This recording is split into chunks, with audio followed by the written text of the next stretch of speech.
नमस्कार, सप्ततारा न्यूजमध्ये आपले स्वागत आहे। आज रविवार दिनांक 28 एप्रिल 2024 न्यूज बुलेटिनमध्ये जाणून घेऊया आजच्या ठळक घडामोडी। बलकवडी कालव्यातून फलटण खंडाळ्याला पाणी दिल्याच्या निषेधार्थ धोम धरण पाणी बचाव संघर्ष समितीचे सोमवारी कोरेगावात लाक्षणिक उपोषण।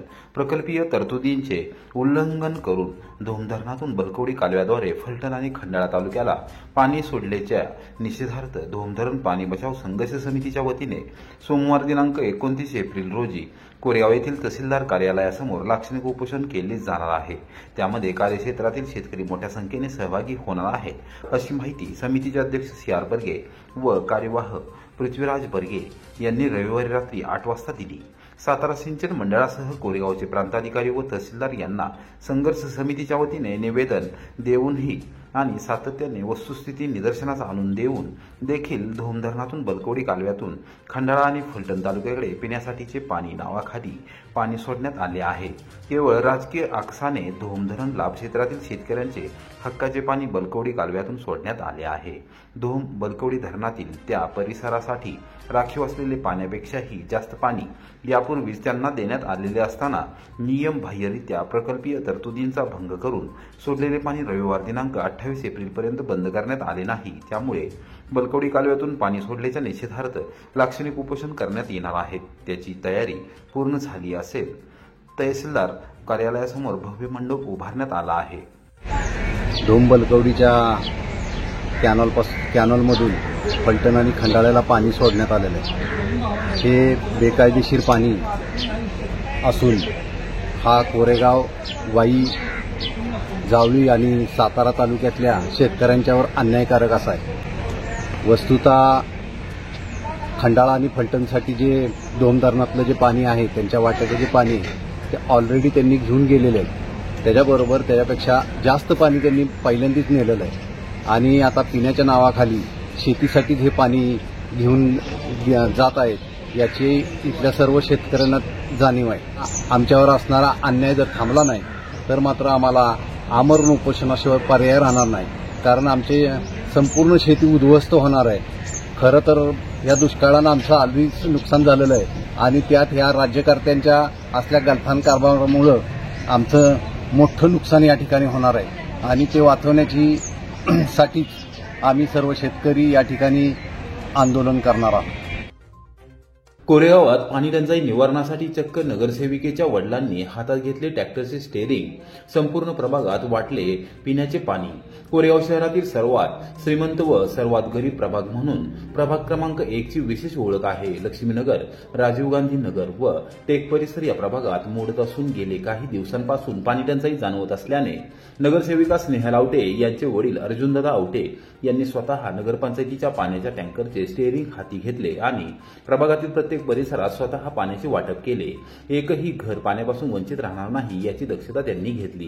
त्यांच्या या उपक्रमाचे सर्वत्र कौतुक होत आहे। समाज माध्यमांवर त्यांची कृती प्रसारित झाली असून अभिनंदनाचा वर्षाव होत आहे। अर्जुनदादा आवटे हे व्यवसायाने वाहन चालक होते। वयोमानानुसार वाहन चालवण्याचा व्यवसाय सोडून त्यांनी कोरेगावसह तालुक्यातील विविध गावच्या आठवडा बाजारात फळांचा व्यापार सुरू केला आहे। अनेक वर्ष त्यांनी वाहन चालक म्हणून मोठमोठ्या उद्योग समूहात आणि कुटुंबामध्ये काम केले। प्रभाग क्रमांक 1 हा मागासवर्गीय महिलेसाठी राखीव झाल्यानंतर आमदार महेश शिंदे यांच्या मार्गदर्शनाखाली विजय घोरपडे यांनी स्नेहल आवटे हिला निवडणुकीच्या रणांगणात उतरवले होते।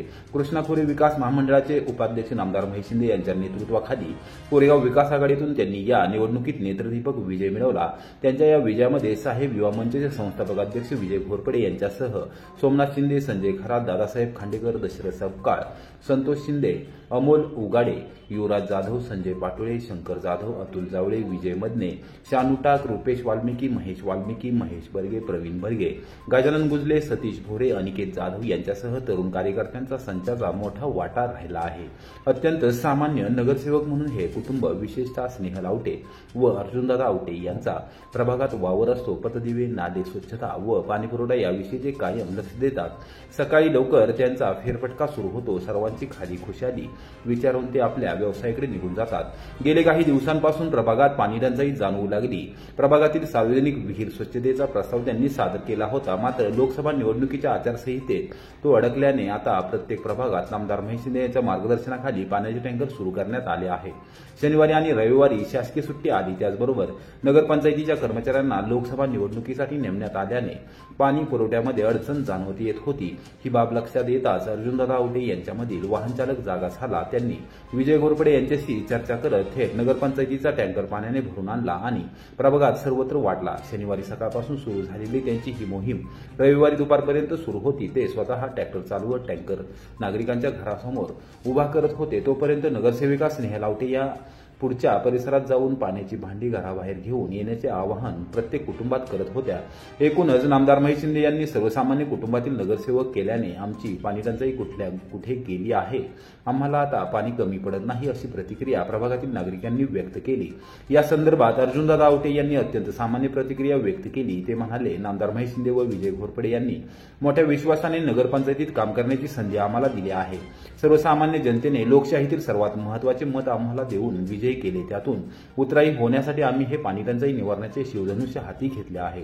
विजय घोरपडे यांच्यासारखे ठाम पाठबळ देणारे मार्गदर्शक सहकारी आणि आमदार महेश शिंदे, जिल्हा नियोजन समितीचे सदस्य राहुलदादा बर्गे, कोरेगाव विकास आघाडीचे अध्यक्ष तथा प्रथम नगराध्यक्ष प्रशांत उर्फ राजाभाऊ बर्गे यांच्या मार्गदर्शनाखाली आम्ही काम करत आहोत। यामध्ये आम्हाला नगराध्यक्षा दीपाली बर्गे व उपनगराध्यक्ष सुनीलदादा बर्गे यांचे सहकार्य मिळत आहे। मुख्याधिकारी विजया घाडगे यांनी मोठ्या विश्वासाने टँकर देण्याबाबत भूमिका घेतल्याने सर्वांना 2 दिवसात पाणी देऊ शकलो, याचा आनंद असल्याचे त्यांनी स्पष्ट केले। रेल्वेचा मोठा निर्णय, साताऱ्यातून आता उत्तराखंडमध्ये जाण्यासाठी विशेष रेल्वे, तब्बल 2 मिनिटांचा थांबा मंजूर।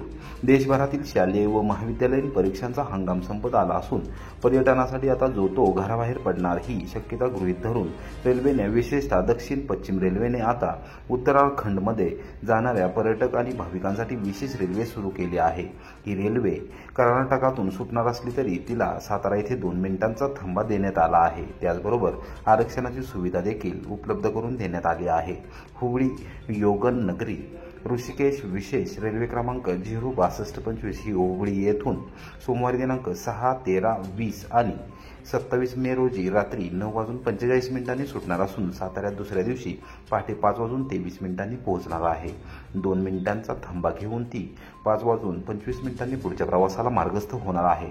योगनगरी ऋषिकेश हुबळी विशेष रेल्वे क्रमांक 06226 ही योगनगरी ऋषिकेश येथून दर गुरुवारी दिनांक 2, 9, 16, 23 व 30 मे रोजी सायंकाळी 5:55 सुटणार असून साताऱ्यात ती तिसऱ्या दिवशी पोहोचणार आहे। साताऱ्यातून थेट उत्तराखंडमध्ये जाण्यासाठी थेट रेल्वे सेवा उपलब्ध झाल्याने 4 धाम यात्रेला जाणाऱ्या पर्यटकांची आणि भाविकांची मोठी सोय होणार आहे। तीर्थक्षेत्र देऊरमध्ये शेकडो विद्यार्थ्यांनी घेतली मतदान जनजागृतीची शपथ। सातारा लोकसभा मतदारसंघात सार्वत्रिक निवडणुकीच्या पार्श्वभूमीवर कोरेगाव विधानसभा मतदारसंघाचे प्रवेशद्वार असलेल्या व संपूर्ण महाराष्ट्रातील आराध्य दैवत श्री मुधाई देवीच्या वास्तव्याने पावन झालेल्या तीर्थक्षेत्र देऊर गावामध्ये रविवारी सायंकाळी 5 वाजता सेवानिवृत्ती समारंभाच्या निमित्ताने सर्व मान्यवर तसेच शेकडो विद्यार्थ्यांनी मुधाई देवी विद्यामंदिरात मतदानाची शपथ घेतली आणि देशप्रेमाची प्रचिती दिली। प्राचार्य उत्तमराव महामुलकर यांच्या सेवानिवृत्ती समारंभानिमित्त ही मतदान शपथ सर्वांनी उत्स्फूर्तपणे घेतली। यावेळी महाराष्ट्र राज्य तंत्रशिक्षण मंडळाचे सहाय्यक सचिव सुदर्शन कुंभार, कोरेगावचे गटशिक्षणाधिकारी धनंजय चोपडे तसेच विद्या कदम, लक्ष्मण बोराटे, सुयोग शहा, विनोद कदम, सचिन नलवडे, भीमराव कदम, राजेंद्र कदम, देवेंद्र कदम, सर्व शिक्षक, प्राध्यापक आणि शेकडो विद्यार्थी तसेच ग्रामस्थ यावेळी उपस्थित होते। मी मतदान करणार आणि इतरांनाही उद्युक्त करणार या ध्येयाने मतदान जनजागृती करण्यात येत आहे।